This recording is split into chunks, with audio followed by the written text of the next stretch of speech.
What's up? What's up? I like that. This is the last week out. Shout out to our sponsors real quick. Sissy Art. It's a beautiful, beautiful art company. She makes really good pieces, really unique pieces. And you can follow her at Sissy Art. Also to Tatum's Holiday Lighting. Woo! Oh yeah, new sponsor. Yeah, new sponsor. For unsolicited advice, go ahead and DM us at Last Week Out or The Last Week Out. That's The Last Week Out at Gmail. Oh, that's about the beat. Read that one. Okay.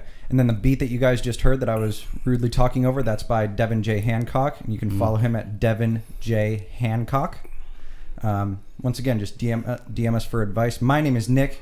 I am your host for the day. I'm accompanied by the one and only Anthony Tatum. Here present. Anthony. Sir Mix-a-Lot, Big Daddy Slack on the sticks. Yeah. 420, dude. I love it when 420. you wear these lilac panties. And then we have a really cool guest today, guys. His name's Donny. He has an absolutely the Don Wall. He has an absolutely beautiful story. His experiences that he's gone through in his life are some things that I don't know how I would handle myself. So I'm just really excited, to hear what you have to say and to just get to know you, man. It's going to be beautiful. But let's just address the elephant in the room right now. Chad's not here. So yeah, we're missing that right now. I almost didn't come. Yeah, what the fuck, Chad?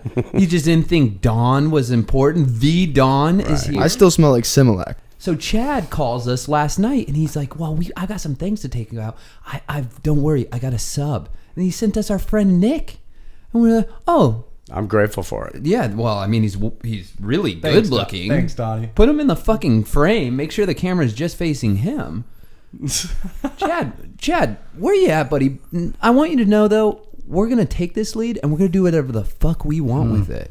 This is going to be a fun one. Yeah, I asked him why he couldn't make it, and he said, I have these weird pepperoni nipples. Yeah, and they were swelling up. You had to get 2 ice packs on those things. Let them simmer down. It's getting hot out here in Arizona. That was weird. I showed up to his apartment last night and he was just sitting in the corner smoking a menthol, barking like a dog. I gotta meet this Chad guy, man. It was weird. You don't know Chad? I don't know Chad. Oh, he's a fucking character, He's man. different. He is different. I might know Chad though, but if I do know you, Chad, I'm sorry, I don't remember I know you. Well, he give you a strong, firm handshake and you say, "Chad Fredman, damn good to meet you." You'd remember it. I'd remember that. He leaves an impression. He's likable.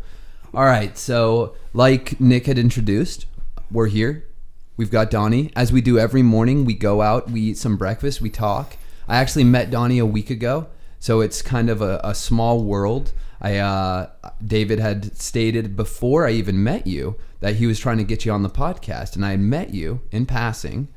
And now you're here. What a turn of fucking events. But we went out to breakfast. Wonderful breakfast. Eggs Benedict, rock. Now, Thank you. Donny has never listened to our podcast. No. Well, and that's okay. So he doesn't really know what to expect. I've never listened to a podcast. Not even one. No Joe Rogan. No, man. This is all a new experience for me. Okay. Awesome. Well, we got to we'll fucking shake it out. We're here. There we go. Get loose. No big deal. We're recording. We can edit all of this. We already said that. Cool. So you can just say fuck and shit. Cool. So when we were out to breakfast, I was kind of explaining to Donny a little bit about what we do here. And the best way to start it up is just basically to ask a little bit about yourself. Where were you born? St. Louis, Missouri. Misery. That's what we call it, misery. Were you out there your whole childhood? Till late 20s. Okay. Then moved to California, Santa Cruz actually. What a place. Yeah, Santa Cruz. It was really different. It was the first time that I actually saw men greeting each other with a hug. It was really different for me. I mean, I'm a gay man, right? Came out really, really early, and growing up in South St. Louis, it was very difficult. And was it gay men that were hugging each other, or just no, men straight in men? general? Straight men. I should have said that. So you're like, this is my fucking place. Where I grew up, it's like you shook hands too long and you were a fag.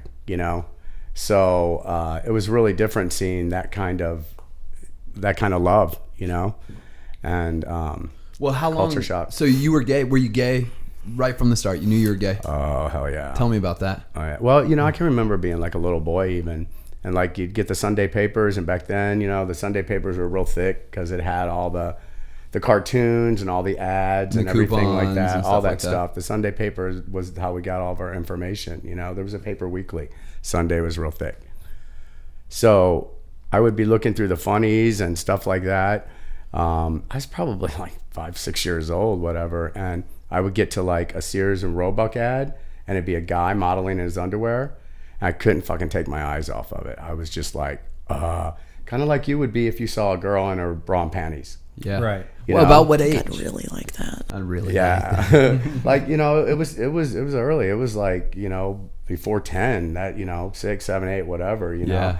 But I just remembered, like, if my mom walked into the room, I knew inherently, I mean, it wasn't about knowing I was gay or anything like that. It was just like, ooh, I'll get in trouble for that. Mm-hmm. So I'd turn it back to the funnies. Just switch it over. You know, like when you first got your Playboy magazine, you didn't want your parents to find that shit. Yeah. You know? Right. Well, I stole it from my stepdad. I can't have him fucking find it. Exactly. But, you know, you knew you'd kind of get in trouble. Uh-huh. So it was the same with me, only I was looking at guys in their underwear instead of girls in their underwear. So the first person you kissed was a guy? Oh, yeah. I don't think I've ever really, like, I've never had a deep French kiss with a woman. I've never been with a woman. That's a cool experience because I hear about, especially the generation before us, they had to kind of like play the game of being straight. You didn't even play that fucking game. No, I've never played that game. Did this kiss happen when you were like really young, or was it mid-teens? Yeah, and I had experience as really young too that I guess, you know, I guess it could be considered molestation or abuse because I was so young by my best friend Dinky was his name, right? I'd have What a sleepovers. name. I'd have sleepovers, and his older brother and I would hook up. Now, looking back on it now, yeah, that was fucked up. But even thinking about it now, I still am a little excited that it happened instead of being twisted about it. Well, I listened to a podcast by a guy. Is that too much information? No, fuck no, it's not too much information. It's right on time. Where a lot of the times the older gay guys will kind of, you'd say, sponsor the younger guys into the sort of culture and the lifestyle. Right. He wasn't trying to do that. He was just trying to fuck you. He was just a fucked up guy he was abusing children. Let's face it. God damn it. But because I knew I was gay from a very early age, Mm-hmm. it wasn't abuse to me. Mm-hmm. You know, it was, you know, like exciting. Fuck yeah. So then the move to California, how do you do in school? I did really well in school. I mean, I was fucked up. Like some of the stuff, like in my sophomore year, I was really, really popular from the get-go. You seem like you would be. You're like, I get that vibe too.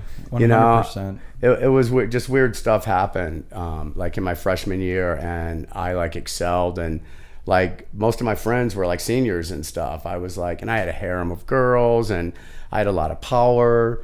I was gay, but like clout lord. But like all the dudes, man, they had to like kind of bow down to me because I had all the pussy in my hand. Mm-hmm. You know, you called the shots. You were the fucking Don. I called all the shots, man. And if you looked at me wrong, I'm like, oh, you don't like girls? You don't want. And they're like, no, Don, I like girls. It's cool. I'm sorry. I was like, yeah, fuck yeah. Kiss me on the fucking mouth, and if you want to kiss any of these girls. I was never like that. I never treated straight guys like that. You know, I always had respect, and I hated that other gay men did. You know what I mean? Like, I don't know. It just always bugged me that even that, oh, that dude just a 6-pack and a shot away. You know? It's like, no, he's not, dude. He's fucking straight, dude. Well, we were talking about that. We were talking about that. You It's know? like, I don't think that, like, I look at guys, and there's guys where I'm like, damn, that's a good looking guy. Yeah. But it's like, I don't want to kiss him on the fucking mouth. And that's okay. And you know what's really cool about that is that you can say that, and I appreciate that. And there's times when I'll ask you, oh, your friend, blah, blah, blah, you're talking about, is he hot? You're like, I don't fucking know. It's like, yeah, you do. Yeah, ask me if you Nick's got hot. fucking eyes, dude. Ask me if Nick's hot right now. Is Nick hot? Nick's a good looking fucking man. Nick's fucking. He's a catch, dude. Yeah, man. If I don't even know. You put a suit on this guy, we could throw him on GQ magazine right now. Right. So you finish high school. Do you go to college? I do not go to college. I left home at like 16, got my own apartment, was working full time and finishing high school. So college was kind of out of the question money wise. And but what I was telling you about like my high school thing, like, yeah, I did really well in school. And like sophomore year, I was nominated and voted class president.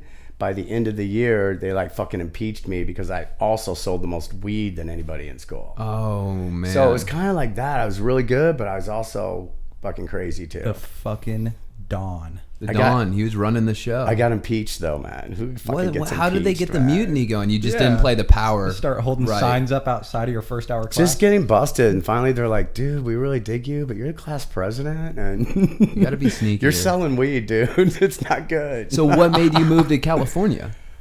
I was working What were you doing? at a Breckenridge. I was running a restaurant, and the food and beverage director and I were really, really close. And I would just make sure the restaurant was set up, everybody was in place. We'd go to her office, sit there and drink bottles of Absolute and play gin for a nickel a point, right? All night long.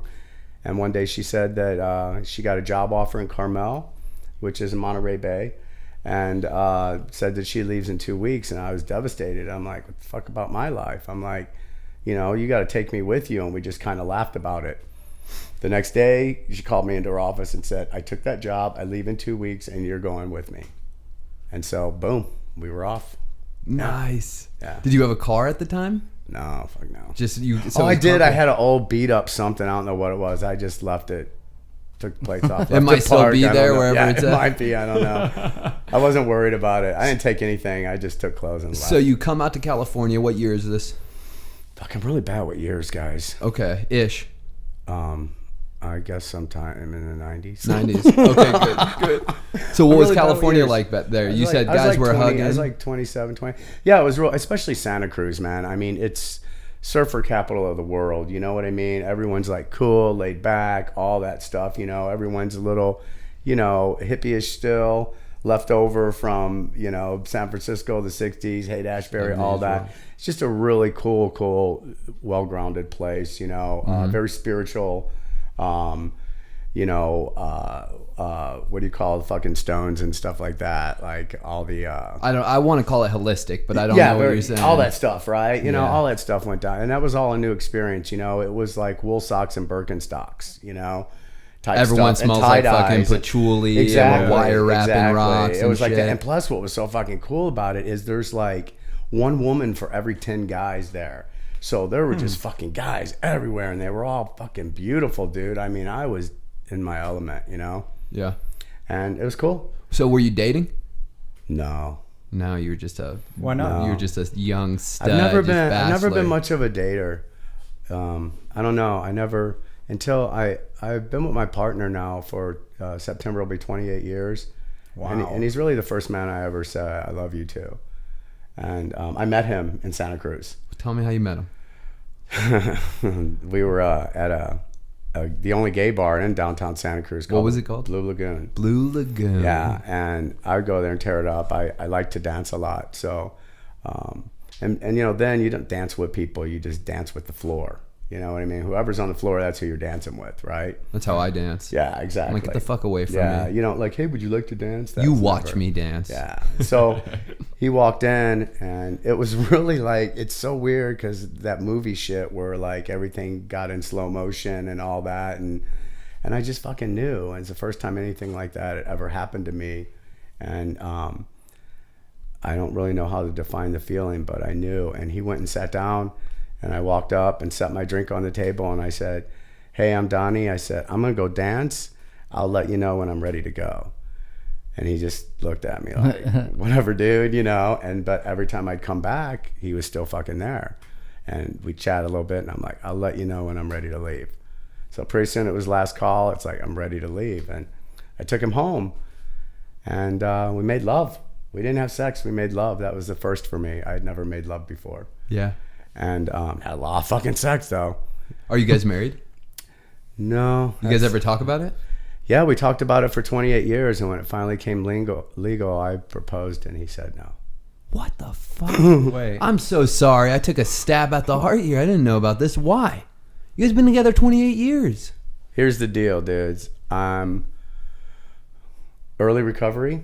You are. Early recovery.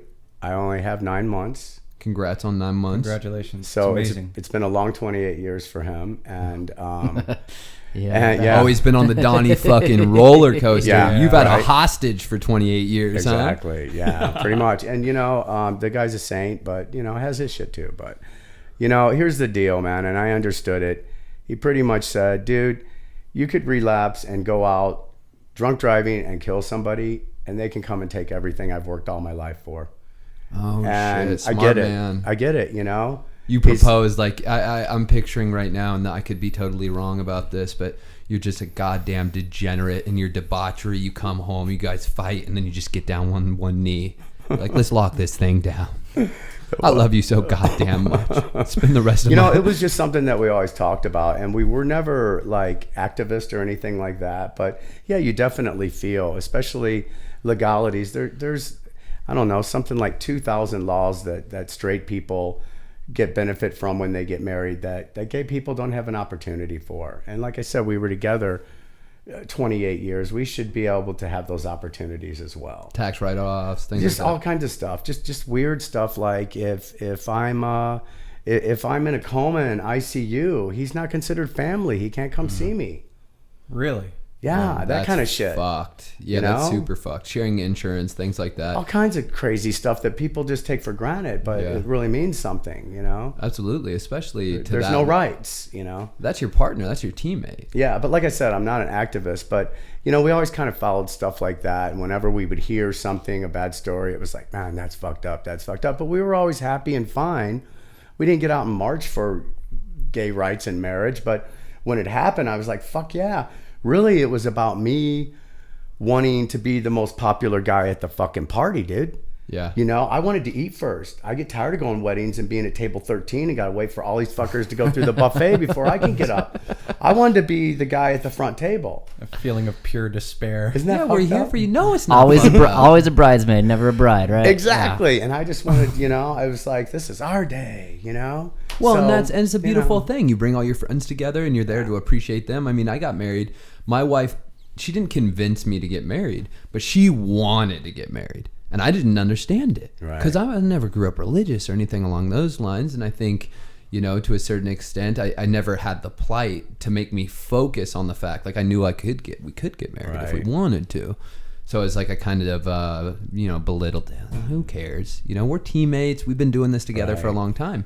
But then when she talked about the reason why she wanted to be married, I was like, wow, that's fucking beautiful. It wasn't Like to be the most popular person, though, was it? well, I don't think we could have said it like that. And you're pretty self-aware. But it was kind of like, this is our day to Right. celebrate our love, but we bring all the people that we love together and show appreciation to them. Right. And then also in front of everybody, kind of a testament to what we have already talked about, and that was something we had said was there's all these unspoken and spoken promises that we have, Absolutely. that just between us as a team, and to kind of lock those down in front of everybody. Like, this Right. is what we're doing here. Like, we're fucking teammates, and we intend to be teammates forever. Right. How fucking terrifying is that? Yeah. Like, no matter what happens, what if I fucking, like you're saying, like I'm a degenerate too? Yeah. You're gonna just let me fucking ruin all our finances? That's what you're gonna let me do? Right.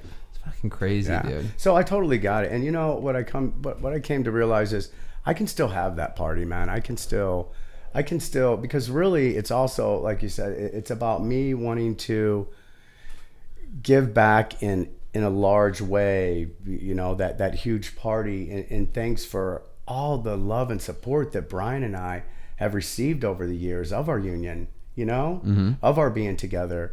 Our families have supported us. We have great friends. We haven't suffered like a lot of other gay men do, or women, with their families, throwing them out, disowning them, that kind of stuff. We've been very, very lucky with our family. Why do you think and that friends. is? Well, not just with the families. Obviously, you had accepting families. But me and you were talking earlier, and you said something that's really powerful in my mind, and I think about, is you were saying, I've been blessed because I think I'm optimistic in nature. Do you think that had a little bit to do with it? Or do you think it's kind of like the chicken or the egg concept? Like maybe the reason because my family was so accepting. That's why I'm optimistic. No, I think it has a lot to do with, like they say, when you show fear, a dog gets aggressive towards you. Mm-hmm. And I just always held my head high and didn't. Man, my fears are rampant these days. You know what I mean? With this journey of self-knowledge and awareness that I'm going through. You know, I see fears everywhere.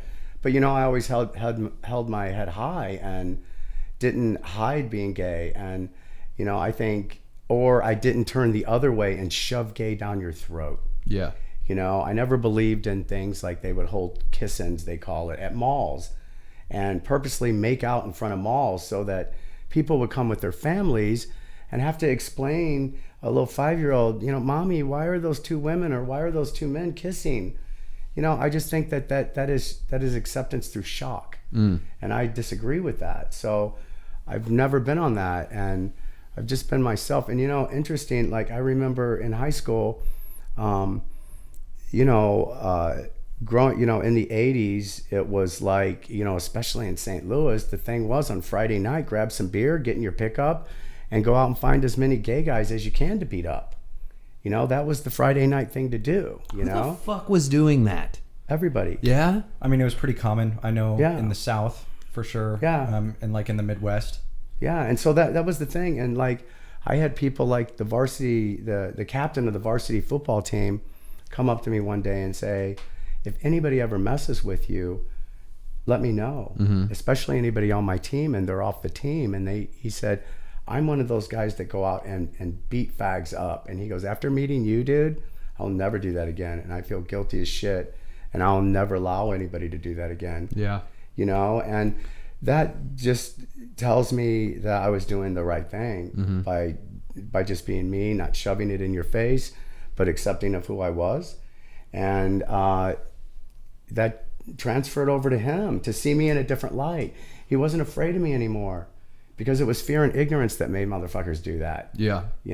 Well, it's so beyond me. I'm not so naive to think that people aren't fucking idiots sometimes and we don't do stupid shit. And I have my own prejudices, right? You hear about people molesting children and I can get on but it's like, go out and beat them up. It's like, I don't want to get hit in the face.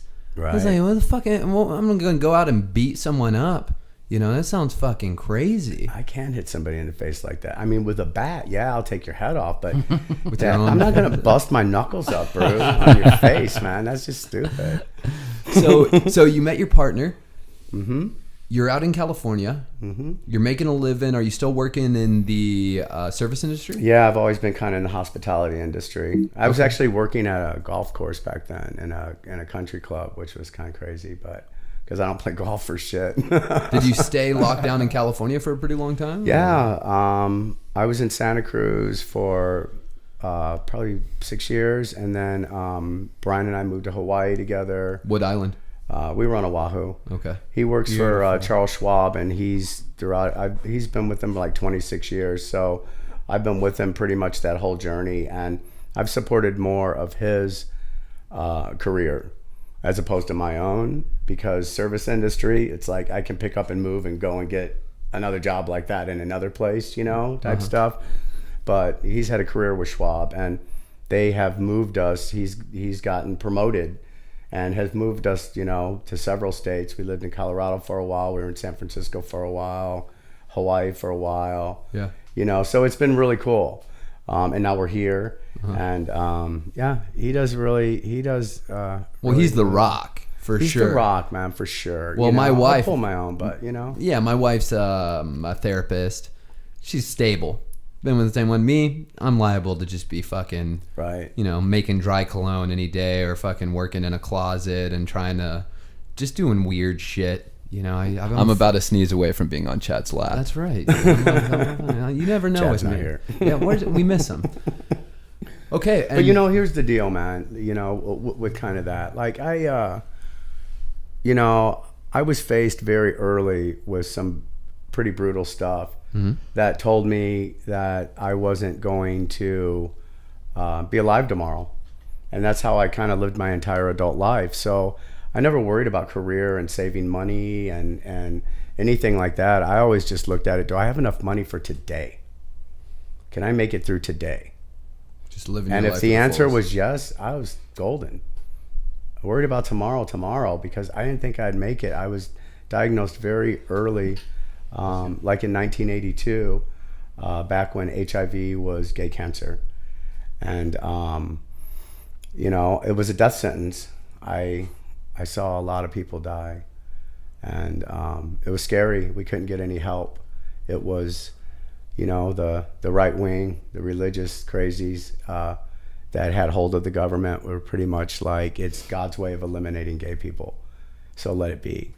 And then when heterosexual straight people started getting it, that's when help started coming. Fuck, man. But we lost millions, of course. And so, I always thought every day I was like, I'm going to make it the best day I can, which meant I'm going to fucking party my ass off. Right. You know what I mean? And let I'm an alcoholic and an addict in recovery, but that's only been 9 months, The rest of it, I've been heavy into it because I still had that mentality, because I got that mentality at 18, a young man, that I wasn't going to live tomorrow anyway. So you were diagnosed with HIV when you were 18 years old? Yeah, I was right before I turned 19. Yeah. Fuck, man. I had my head up my ass when I was 18. I couldn't imagine getting some news like that. It was crazy. You know what was really crazy about it? Even though I was gay, the thing that hurts me the most about it to this day is I cannot procreate. Isn't that crazy? Why not? Because my sperm is tainted. With HIV? Yeah. Is that what you're saying? Yeah. And so that was my first thought, was like, oh my God, I can never have kids. It wasn't like I'm going to die. And I know, but I think instinctually, if that's taken from you, it hits you. It hit me somewhere really deep. It took away an inherent God-given right. Like on a biological level. Yeah. Right. I've heard that before, is that you grieve, as a gay man, you grieve not being a father. I never have done that. What I grieve is that God-given right has been taken from me because my blood and my sperm is infected. I took it from me. Don't get me wrong. What about the scientists nowadays? I'm sure you're in the fucking looking up, or when you hear about it, you research it. I'm sure you know a multitude, and we're going to take a break here in a couple of minutes. Smoke, come back. But is there science right now that's working on extracting your semen and making it? I don't know. I think that there's still they've come a long way. There are drugs like Truvada out there that partners can take to prevent them from getting it. Yeah, transmitting. There's no. I think they would look for a cure before they would look for a way to make sure your sperm's to make sure my sperm is safe enough to have kids. Just don't forget, I'm a fucking idiot. No, it's a good question, and there probably is research, but you got to understand, all research takes funding.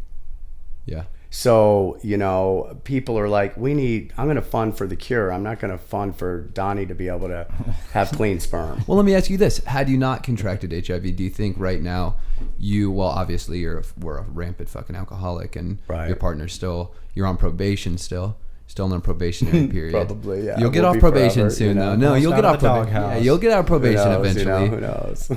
But would that be something you would think I've about always doing? I've always wanted a kid. You'd be a fucking fun dad. You would be a really I love fun kids, guy. man. I love kids.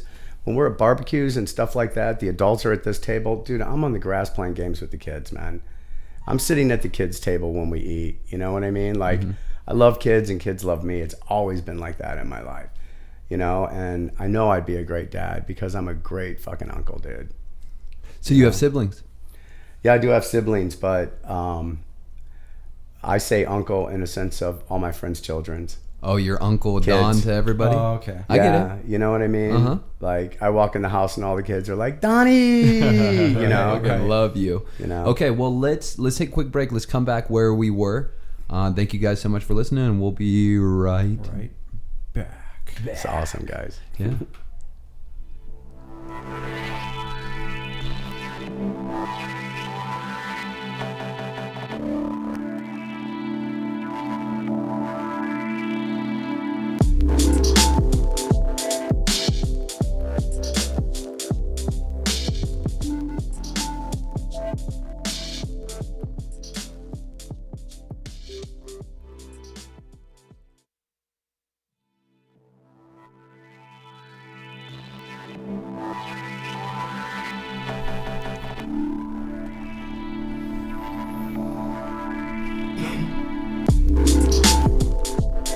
Yo, yo, yo, yo.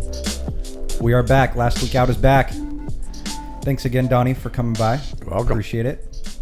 So while we were on the break, we just had a little conversation. I'd just like to know, I guess the easiest way to put it is, we talk about all these things right now that have happened in your past, and everything is, you're pretty okay with everything that's happened to you, right? Because a lot of it is, you can't change it, But what about when you first experienced it? So, for example, when you first felt that, or when you first got those words that, hey, I'm diagnosing you with this disease, right? Or, for example, when you proposed to your partner and he said no, what were the emotions going through your mind or your heart, like in those exact moments when they happened? Interesting.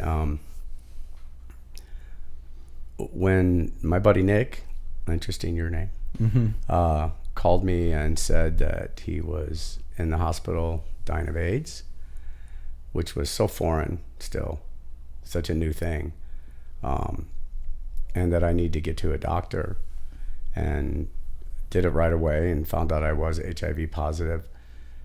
My heart kept going to, I'm going to lose my friend Nick. He's dying. You know what I mean? Yeah. It was just trippy that, oh my God, another one bites the dust type shit. You know what I mean? Like, right. Not Nick. Oh my God, so I don't know. I maybe it was just state of shock or something. Like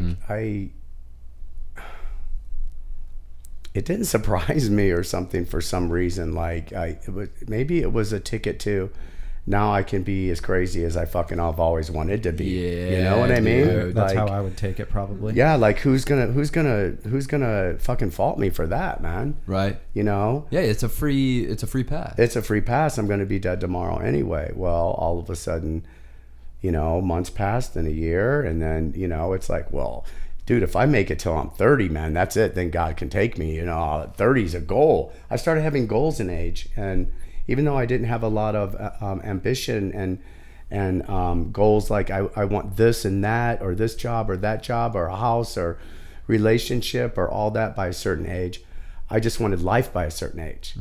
I just wanted to stay alive. Wow, if I can stay alive till 30. So it was kind of that mindset. It wasn't. I wasn't really. I was scared, of course. Who wouldn't be?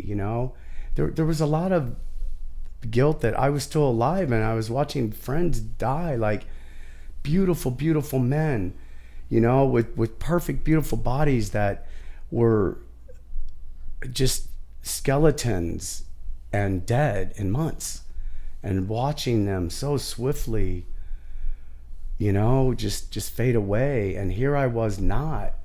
It was like, why? What? I didn't get it. I didn't get it. I've always been pretty asymptomatic. So What does that mean? Without symptoms. Okay. So I didn't go through a lot of struggles of, oh my God, here it comes. Mm-hmm. It was a waiting thing, like it's going to be tomorrow. But, I had a few what they call ARC, which are age-related complexes with my lymph nodes and stuff, but, nothing drastic, nothing like cancers, like Kaposi and stuff, where you get those purple lesions all over you. I'm sure you've seen the movies and stuff, right? Philadelphia, all that. But so that wasn't happening to me. So my thoughts were just empathy for the people it was happening to, and the kind of guilt that, like, fuck, man, let them live. Right. And take me. I know that sounds twisted, but seriously, it hurt me. And so for you, you'd even said you took it as a free pass. Did your alcohol and drug use ramp up? Yeah. Yeah. I mean, I was already in it, but now I had an excuse. Yeah. Nobody who would fault me. Look what I'm going through. And so, it was kind of like, that was in California too, though. So you had moved out there, found out. No, that was in Missouri, in St. Louis. Yeah, I was young. I didn't move to California until my late 20s. So I had already had it for 10 years. Holy shit! Right, man. when I moved to California and met Brian and everything. But I guess it affects me more recently with finally after 45 years getting clean and sober, and what I'm going through in this journey of self-discovery that I'm going through. Mm-hmm. And new fears, probably fears propping up for the first time. Yeah. Oh yeah. Because I'm dealing with my emotions and feelings now, and I never did that before. Well, and that's what we're talking about, and what we were talking about outside was you had this excuse, you ran it rampant, and you're just recently getting sober. Yeah. And you're kind of at 56, that's kind of fucked up. It's pretty fucking awesome. Honestly, pretty fucking powerful. It's amazing. And Seriously. so you are going through that now. You look back though, you probably spent a lot of your life toiling with everything that humans do, whether it's, like you said, you were in a relationship, and being in a relationship for 28 years, and what a fucking testament, man. You guys have gone up and down and all around and made sacrifices, and he sacrificed for you and all of those things. But here you are now, right? You're doing this thing when you're talking about recovery, and we have a good idea of what recovery looks like. You're tearing the guts out of your belief systems and things like that. So what's going on with you right now? How are you feeling as far as your identity? Are you still growing? Are you still teaching yourself thing, or learning and becoming a different human being, I guess? I'm finally getting used to, because I'm seeing benefit, but I wanted to punch you every time you said embrace the discomfort because there's growth in it. I'm like, fuck you, dude. I don't want to feel like this. I don't want to feel like this. But now that I'm actually starting to see a little growth myself, rather than, for so long, I ran around, begging for validation from you. Am I doing the right thing? Can you see me growing? Do I look better? Do I act better? You know what I mean? Like all that, because I couldn't see anything, and it's still hard for me, but, I have to say right now and give a call out to my sponsor, man.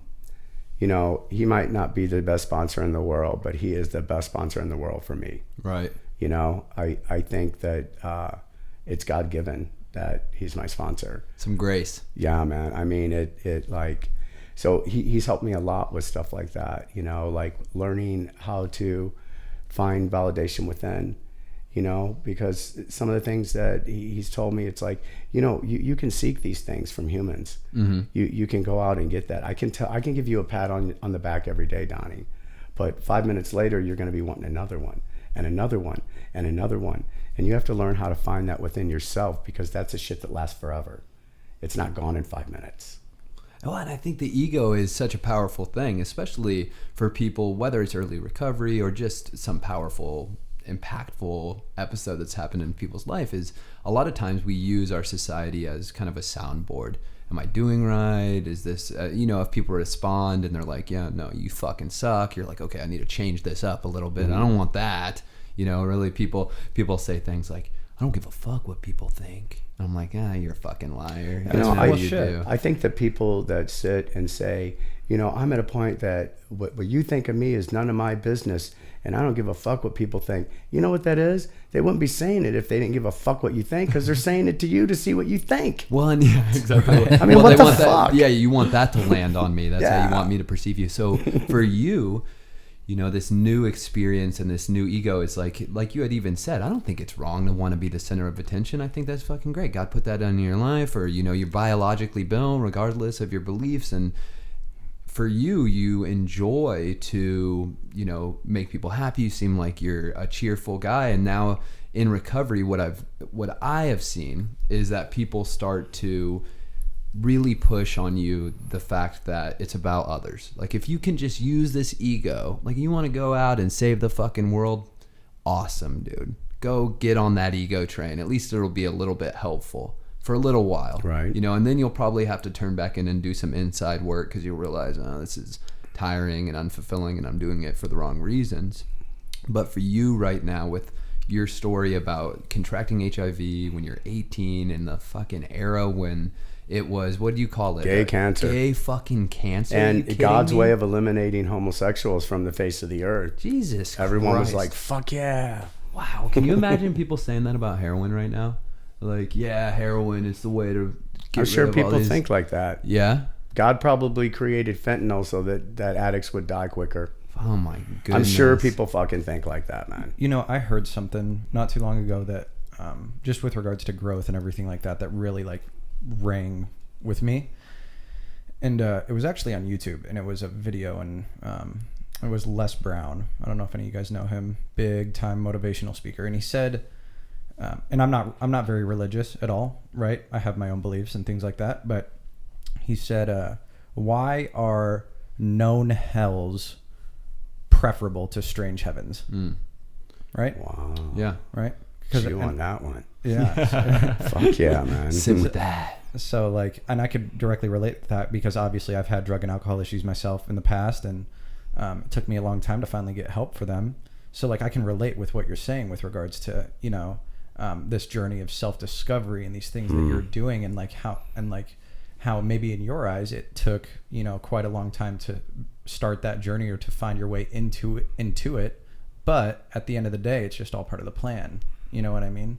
Everybody wants to be comfortable, right? Every person in the world wants to be comfortable, but nobody wants that discomfort that it takes to get there. Right. Exactly. And for you, some days are harder than others. I can imagine. Most days are harder than others these days, you know? I mean, to be honest with you, you know, I mean, I've always found comfort in other people. I like people, but when I'm by myself, man, it's fucking hard, man. It's really fucking hard. Well, what's pushing you right now? I think what's really pushing me is some of the experiences that I've allowed myself to get to have, and being on the other side of them. Right. That there's new hope and faith. Okay. You know, it just, you know, you got to get past that first 30, that first 60, that first 90 of deer in the headlights and start, you know, just seeing the possibilities, you know. Well, and there's sometimes that dogmatic ideology that you pick up, whether it's from whatever, whether it's from over evangelical parents, religious folks, people in your recovery community, where we say things that kind of go like this. Donny, you've had all these experiences, right? And what we have now is an opportunity to use them as you'd say, something to make you more relatable with somebody else, someone else that's been in your shoes. And like, fuck, dude, I'll be goddamned if there's not a ton of people that your story would impact that I could never even, you know, even take the first layer of the onion off of. I mean, you're fucking talking about, you know, your sexuality being a social, economical fucking mess, you know, back then, and then HIV and your alcoholism and getting sober at what you feel to be a later age for your jokes. It's just like, what the fuck? I'm a fucking, you know, I stopped drugs and alcohol when I was 24 years old. I'm like the most unrelatable motherfucker in the room when I talk. People are like, oh, listen to this. And he probably wasn't even an alcoholic, you know, he just, you know, whatever it is. So for you, are you feeling as if those experiences now are assets to you, or is it still not there? You know, it's kind of, you know, it's an idealistic perception when you're like, yeah, this is, you know, you're in the middle of a mess and someone's like, yeah, but think about how strong you're going to be later. You know, do you feel like you're on the other side of that right now? Or are you still in the mess kind of figuring it out? I'm still definitely figuring it out, but like I said, I get bits and pieces. I get little, like, you know, I've never been an aha moment guy. None of that's ever happened, going through the steps and stuff like that, you know, that you go through in recovery, and never aha, but I get these little moments along the way that are really, might not be burning bush, but they're very powerful for me, you know, and so I think that's kind of my journey. I'm never going to get that burning bush, and I'm no longer resentful of other people who get it. I was trying to do this the way that worked for you, because that's the only hope I had, was seeing how you did it, you know. And I've kind of let that go and started having a little more, I don't know, patience and compassion and respect for my own journey. And I think that's what's really helping me along, is coming to that understanding that, you know, we might not be unique in our experiences, our problems, our alcohol, our addiction, or HIV. We might not be unique in those things, but our experience with those things is very unique. You know, and our journey with those is very unique. Okay. And that's what I had to kind of get to, because I was doing it all wrong. I did everything wrong because I wasn't doing it like you. You know? Yeah. What am I missing? Why didn't I get that? What actions are you taking today on a daily basis that are different? So you get rid of drugs and alcohol. Are you a different person than you were 9 months ago? If I'd have met you 10 months ago and you were sitting in this chair telling us the story, what's different now from then? What's different now is I'm really appreciating those moments of joy that are really joy and not happiness. I think there's a difference between happiness and joy. What is it? I think that things can make you happy, but a glance can give you joy. By things, you mean outside objects? Yeah, just anything like that, or I don't know. Just joy is, I don't know. To me, joy is something that is just so random and comes out of nowhere for who knows what reason. You know, and you know what it is. What during this journey, what's happening to me for the first time, looking at my feelings and actually allowing myself to have them and have emotions, and this early in recovery, it's a freaking roller coaster, man. I'm like way the hell up, way the hell down, way the hell up, and it's scary and freaky. But you know what? I have a solid support system, man. Like I said, my sponsor has been there every inch of the way for me, you know, and I utilize him. I'm very, very honest. That's really important, I think. I'm very honest with myself and other people. And is that a change from 10 months ago? It is about coming clean, seeing my own character defects and immediately, you know, like catching myself in them. That's starting to happen, you know, boom, boom, boom. I can be having a conversation with you, and by the end of the conversation, realize, wow, that was really fucked up thinking. And admit it to you going, it started like this, but by the end of it, I realized, no, that's fucked up. Yeah. You know what I mean? That's fucked up. Why was I even, you know? At first, I'm getting ready to tell you, well, this. And by listening to myself, you know, and being honest with myself, I'm like, let's start over, bro. Yeah. You know? And realizing that a lot of the things that you might do or might not do, really, my fears are what's responsible for how they affect me. And my reactions to them is not about what you did, but it's about my own fears. Yeah. And starting to realize stuff like that. So that's what's starting to happen to me. It's not comfortable at all. It's not. It's not. I don't. Close. I don't really like any of it, to be honest with you. I'm kind of fucking tired of finding shit out. Yeah. Man. You know, you got some shit to work on, dude. I got a lot, you know, and what's a big thing we're working on like lately? What are we working on? Those fears, man. Those fears that are boom. But what I'm really starting to get a grasp on is, you know, for a while I wanted to shut down. I would call my sponsor or call you or whatever and be like, I'm not having feelings and emotions anymore. That's the ticket. As long as I don't have them, or maybe I'm going to have them, but I'm not going to give them any voice or any power. I'm going to ignore them. I can't be affected by them. And neither can you. That's how I'll help everybody. Yeah. I just won't feel anymore. I know that's crazy. You're going to have feelings and emotions no matter what.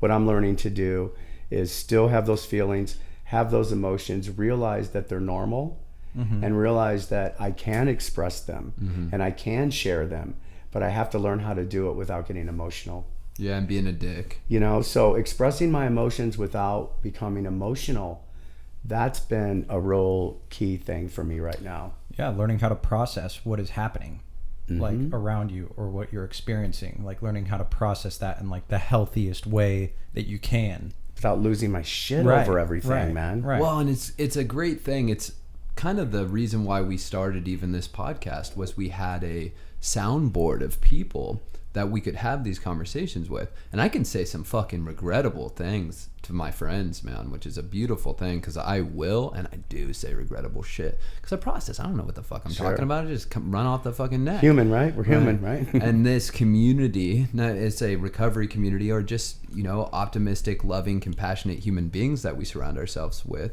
are able to allow me to do that. And then kind of, you know, like you said, and it's by the end of the conversation, it's like, oh, I'm an idiot. Right. Or like, it's just like I was on an ego trip. I don't know what happened. The testosterone was to my fucking head. I don't know what's really going on.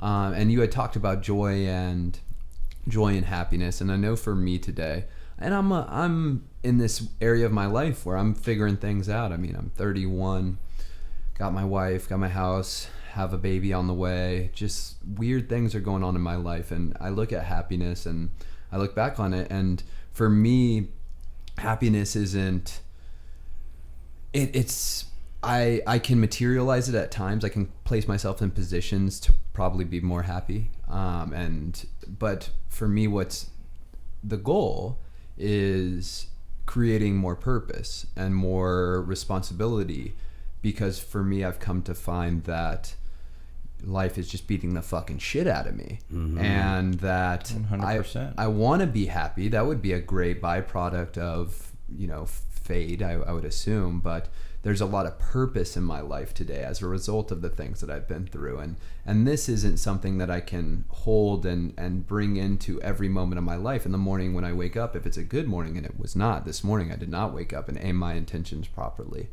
but I aiming at purpose is really important. It's like, who am I? What am I going to do today? How am I going to do these things? And just being really focused on purpose, you know, and not on fucking happiness, and not on money, and not on even my relationship. It's like, maybe my purpose is to be a good, honest man, and that intrinsically helps in my relationship. And when I look at your story, I'm like, holy fuck, man, if this, and I don't mean to put this on you. I hope that by no means you listen to me. I mean, there's some people that are like, whoa, calm down, you conservative fucking crazy maniac. It's not all militant like that. But I look at your story and I'm like, holy fuck, like your purpose is so powerful. You know, like you could be just like a very incredibly impactful person, and you probably are, if aimed in that intention. Like the amount of people that hear this podcast, or you know, whoever with the experiences you've had, it's got a big reach. Do you know what I mean by that? Yeah, I mean, I hope so. And it's interesting that you even bring up purpose. That's one thing I was going to mention. I still am not there yet. I still struggle with what my purpose is. You could sit here and tell me all day long, you have purpose, but I can't see it yet. And that's okay. That's honest, you know. I mean, I wish I could sit here and be like, you know, like I said, the clouds parted, and now all of a sudden there's this great person with purpose, and I'm still struggling every day with that very thing. Things like that were never important to me before. I think that's what the difference in the last 9 months. Being loved, being accepted, those things might have come, but they weren't something that I saw it, you know. I shoved all that stuff because of abandonment and rejection issues from way back, you know. And I'll leave you first because I know you're going to leave me. Self-sabotage, right? You know what I mean? You're saying make them leave you, or make them leave me, because I know they're going to anyway. You know, and I don't care. You know, in these last 9 months, I've never wanted love so much. I've never wanted validation so much. I've never wanted acceptance so much. You know, those are all new things for me to want. You know, and it's fucking bizarre, dude. You know, because you know, sometimes I find myself like, I don't know, doing good things for you, Anthony. Like I want to do good things for you, because the more I show you value, the more I'm valuable to you, the more you won't throw me away, because you don't throw valuable things away. You know? I feel like your actions are right on time, and you're so cerebral, and you're thinking about it, and it's like, it's not that we don't throw value, but you're a valuable thing, regardless if you're in your mess or not. You know, I shouldn't throw you away regardless. You know, and so I think for you, when you're talking about these, and you're just so, you're not feeble in your thinking. It's fun because. When you're talking about recovery, well, we've all been there. We've all been there, and man. you fucking have been there in other areas of your life too. And when you're talking about recovery, though, it's just really interesting because I have run into you, you know, that one time, and you are like you're positive and you leave an impact, you know, and you're making yourself, like what you're saying, if your goal is to be valuable, it's like, oh fuck yeah, I want Donny around. Donny's gonna get shit done. You've impacted me since the start of this podcast, man. Yeah, there you go. You know. That's fucking crazy to think about. Wow. So here's what I want you to do. Because we're coming up on the end. All right. I want you to go back, like here you are now, and you have all of these experiences. I want you to think about you 10 months ago, or someone struggling with some of the stuff that you've been through, and kind of give them a little, like an IV shot of some hope. You know, because I think you got it in you. So what do we need? What does this person need that's struggling? Because you said it's a fucking death sentence. HIV is a fucking death sentence. So is alcoholism, man. So where's the hope at? Because you've got it. You're a fucking living, breathing, healthy, happy. We went out to breakfast. We came in here. We were cracking fucking jokes in the living room. You're talking about how your levels are undetectable at times, and then you can feel it. But you're getting up in the morning, taking showers, you're getting things done. You know, you're not just slumped over. So give me a little dose of hope, man. Well, I mean, I just think that I'm still here after 37 years can be a dose of hope. It doesn't have to be a death sentence. Everyone's different. I think what I saw were people that got so fucking scared and got so consumed by fear and stress that that's what killed them. It wasn't the virus. It was the stress and the fear. And I have to do everything absolutely perfect or I'm going to die. And it was like a catch-22. That's what killed them. I don't think the virus killed them. I think the virus took over because of their attitudes. Holy shit. You know, I really believe that. And that's one thing I didn't do is live in fear of it. I you know, sure, it's scary. To this day, it's scary because now I want to live more than I ever have in my life, you know? And but I mean, do what you can, man, to find some joy, because I think that's where life lives, is in joy, man. You know, like, don't be consumed by that stress and fear. I think stress is the downfall of everything. That causes everything. I think stress causes cancer. I think stress, you know, I mean, we're all going to have it, but the way we fucking react to it is a whole different story. And that's the only thing we can control, right? Our reactions and our attitudes. Motherfucker, dude. You know? Jeez Louise, man. Well, I needed to hear it. I'm not lying, dude. I needed to hear it. I'm stressed. Actually, one of my closest friends 2 nights ago was like, you know, we were talking about what we were doing for ourselves and our self-care or whatever it was. And he was just like, well, you're always stressed. I am always stressed. I got such a bad relationship with my phone because of my work. And that's what I needed to hear today, man. I'm not saying I'm going to quit my job, but shit, my boss might get a call after this fucking podcast. And it's normal, but I think just recognizing, oh, I'm stressed. Even saying that to yourself, you get a little relief from it, regardless if you realize it or not. You motherfucker, dude. Well, we're wrapping up. Thank you. Yeah, dude. Seriously. I hope I didn't make you all fucking crazy. No, you taught me so much. Yeah, what Seriously. A blessing. Hey, thanks again for coming on. Thank you for all the listeners. I hope that you guys got something out of it. Please listen to us on Spotify, iTunes. What are we on? SoundCloud. David, Stitcher. Not SoundCloud. I don't even know what Stitcher. Yeah, well, look for us on SoundCloud. iTunes, Spotify, Stitcher, Google Play, and YouTube. Can I say something gay? Yeah, say something fucking gay. You guys are fucking Mac daddies. By the way, at Last Week Out, and if you want unsolicited advice, it's the Last Week Out at gmail.com. Thank you, Nick, dude. You rose the occasion. See what you missed.